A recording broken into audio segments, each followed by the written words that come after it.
Depth of field allows us to create a more cinematic look for our Unreal Engine games by blurring out certain areas and sharpening others to put more of a focus on them.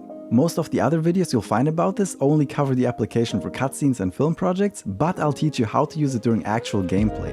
As an example, I'll use my HD 2D style beat'em up, which has been heavily influenced by the graphic style of Octopath Traveler, which also uses depth of field heavily.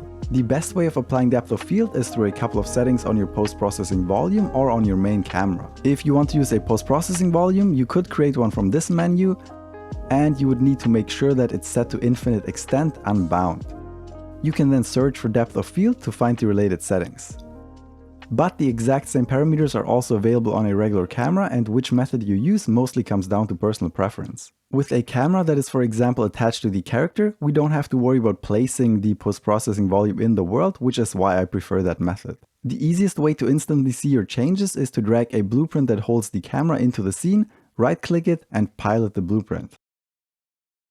While you have the blueprint selected, you can then click on the camera in the details panel and again look for depth of field.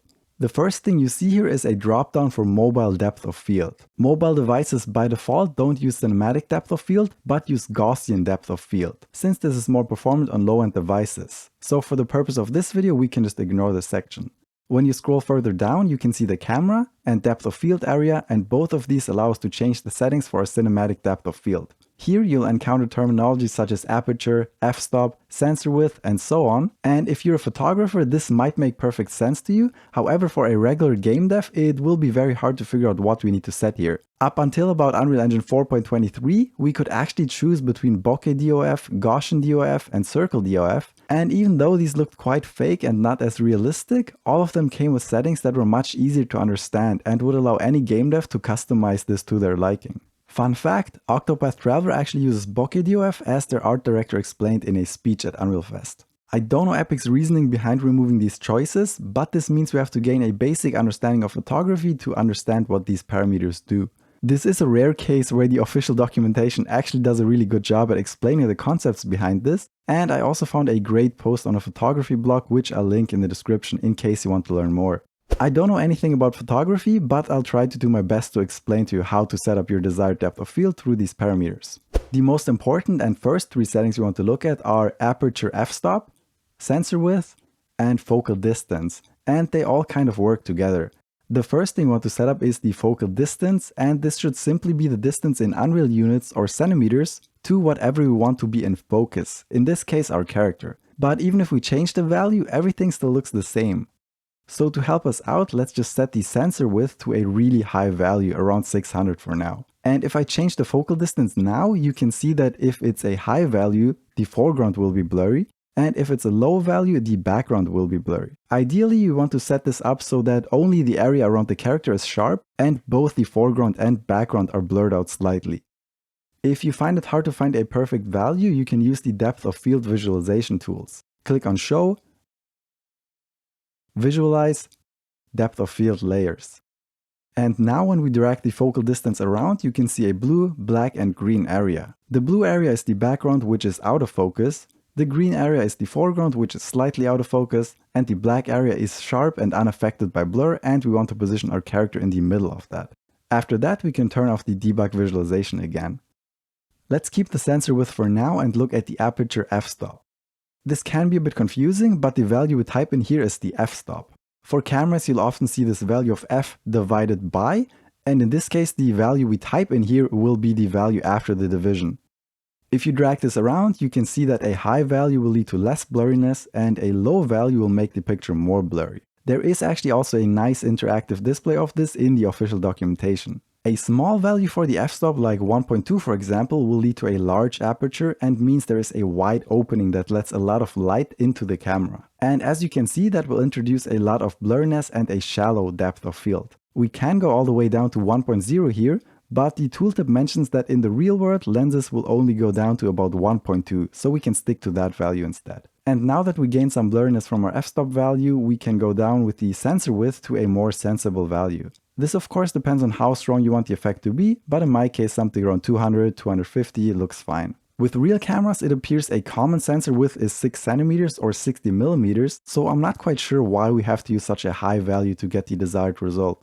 Now this already looks pretty nice, and just by playing around more with these three values, you can probably find your desired setting. However, there are still a couple of other settings we can mess around with to customize this a bit more. Both the maximum aperture and number of diaphragms can influence how the blur effect or bokeh is shaped. A low maximum aperture and a low number of diaphragms will lead to it looking very sharp and having multiple edges, while a high number of diaphragms will make it appear rounded. In the game, I'll set the max aperture to 0, but with the current setup, the number of diaphragms doesn't really seem to do anything. So to make it more obvious, I turned up the emissiveness on the lights and cranked up the sensor width again to demonstrate this. Now you can see that the number here directly affects how many edges there are on the light sources. And in the Octopath Traveler panel, they mentioned that they used pentagonal bokeh, which means 5 blades, and I'll use the same. While we're at it, we can also check out the squeeze factor, which can be a value between 1 and 2. With a value of 2, you can see that the light sources and the blur as a whole is squeezed together and not as pronounced. I actually prefer 1.0 though, and we'll go back to that value. Now the sensor width can be set back down to our last value, in my case 250. The last two settings are depth blur kilometer for 50% and depth blur radius. Both of these tooltips say circle DOF only, which is one of the legacy depth of field methods. So in theory, these parameters should be deprecated and not do anything. And if you just drag them around, it actually seems like nothing really happens. But if you set the depth blur kilometer to 1.0 and manually set the depth blur radius to a really high value by directly typing in the number, we actually do get additional blurriness in the background. It almost feels like there's a different layer of blurriness going on just in the distance without affecting the foreground, so this might be useful in some scenarios. But since this seems to be more like a bug than a feature, and we achieved the desirable result even without these, I'll just set them back to the default values.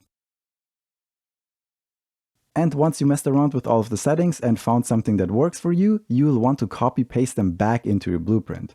If you did that correctly, the settings should be active on all maps because the camera will spawn with our character.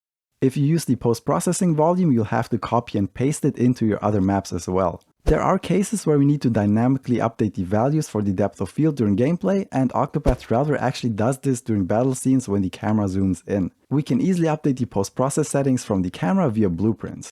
Open up the blueprint in which your camera is embedded and drag it out on the event graph or into a function. Then we can get post-process settings, and since we only want to override a few things here, we can use set members in post-process settings.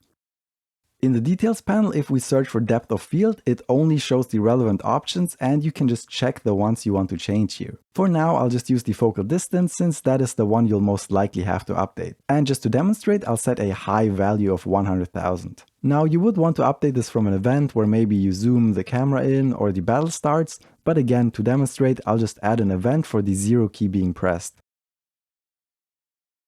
Now when I start the game and press the 0 key, you can see how the focal distance shifts into the background and the character becomes blurred out. This was of course just an easy example, and you can update all of the values through blueprints as needed. And this is pretty much all you can do with cinematic blur using the regular camera or the post-processing volume. As always, thanks to my awesome patrons for enabling me to make tutorials like this.